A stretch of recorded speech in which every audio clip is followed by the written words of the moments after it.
Chief of Police Richard Berry and our President, Dr. John Hitt.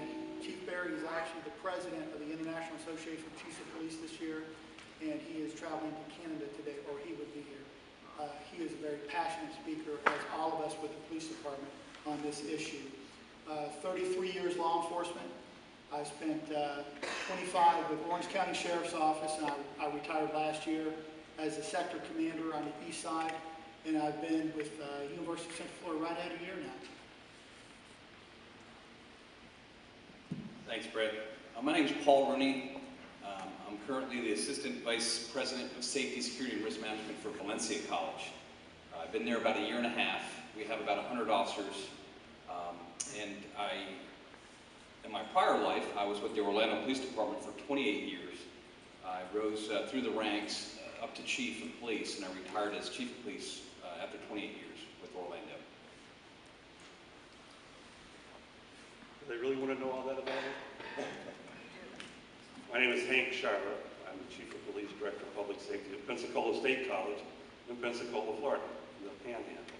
And I'm reminded this morning why I left. I spent 7.5 years in Orlando, the Troop D as a trooper, probably before some of y'all were born. I left because of my allergies. So this morning I'm suffering, but it's nice to kind of be back home. Our school is a small school. I have 7 sworn officers that work for me. I have 10 non-sworn officers that work for me. I'm working on 40 years in the business. I've done everything from open the front door of the sheriff's office to narcotics to major crimes, homicide, SWAT team. It didn't always look like this. But this was a pleasure. I was kind of a second choice because somebody else had to back out. But when my name came up, I jumped at it. Well, I represent four police departments. There's 4 sworn police departments in our state colleges, and have some very good guys. But it was my pleasure to be here. Thank you for the tolerance. That's the key. Thank you. He wasn't the second choice, though. My name is John Holmack. I am the president of Gulf Coast State College in Panama City, Florida, also located in the Panhandle. And I am quite passionate about this subject, so Mike asked me to talk, and happy to share with you some of the concerns I have as the CEO of a college. Thank you all very much. Okay, let's get into it. The proponents of campus concealed carry often cite the Second Amendment. Many of us do not believe, though, that this is a Second Amendment issue. There are many people who support the Second Amendment, yet believe our institutions of higher education need to remain gun-free. What is your perspective on the Second Amendment in this context? And I'd like to start with maybe Chief Rooney from the law enforcement perspective. Absolutely. As stated earlier, this is not a Second Amendment issue. Is my mic on? No. I don't think so. Maybe Hank, I was going to blame Hank, the second hitter here. But anyways, this is not a Second Amendment issue. I guarantee that. I'm obviously, with a law enforcement background, I believe in the right to bear arms. However, if you look at the Second Amendment, it also says limitations. And this is the point I want to make today. In those limitations, and if you look at Florida State statute, there's about 15 restrictions that are listed. And now, of course, one is the police station. You know, if you have a concealed firearm permit, bringing a firearm into a police station, that kind of makes sense, okay? And then the courthouse. Well, they all make sense, and they're all there for a reason, and they've all been there in Florida State statute for a long time.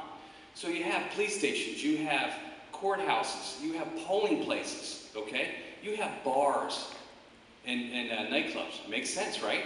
You have sporting events, professional sporting events, all right?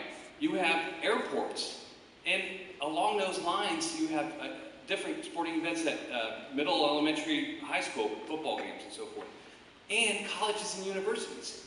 So why single out campus colleges and universities if their main thing is to say we need to be able to carry guns anywhere we go?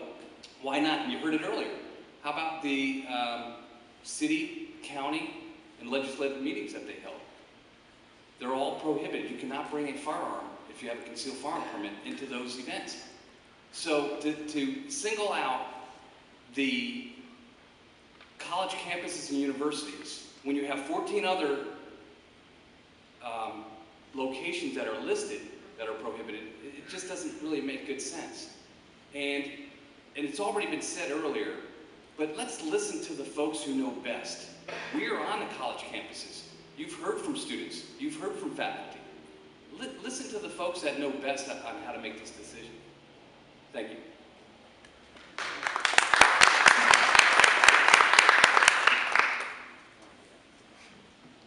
Every law enforcement officer, and not just in the state of Florida, but anywhere, part of our oath of office is to uphold the Constitution, both of the United States and of the state of Florida.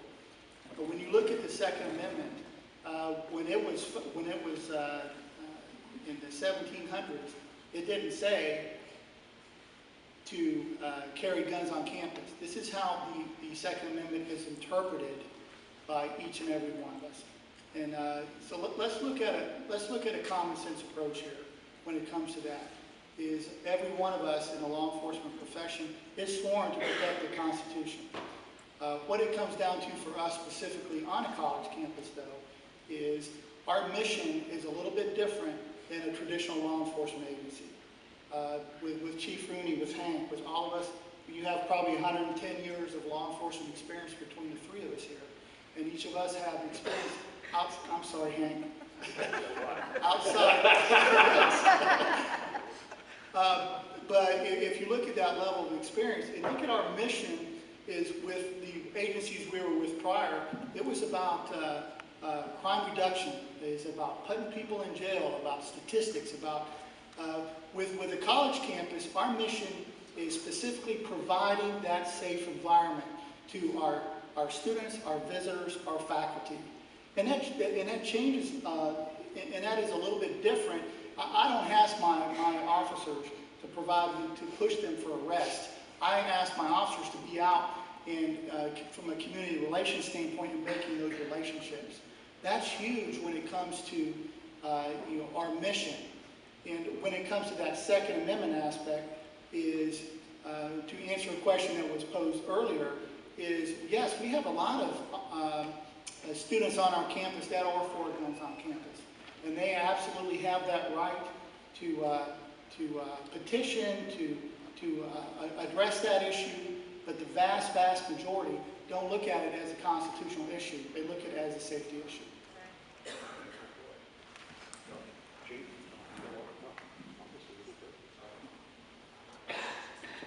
The second clause of the Second Amendment, the right of the people to keep and bear arms shall not be infringed.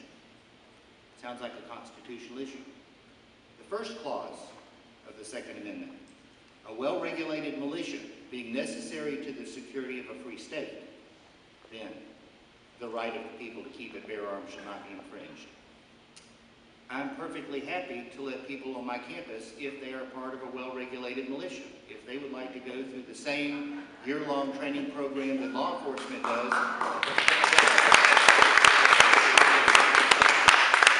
If they want to go through the same program that our law enforcement does before where they learn how to decide to shoot or not to shoot.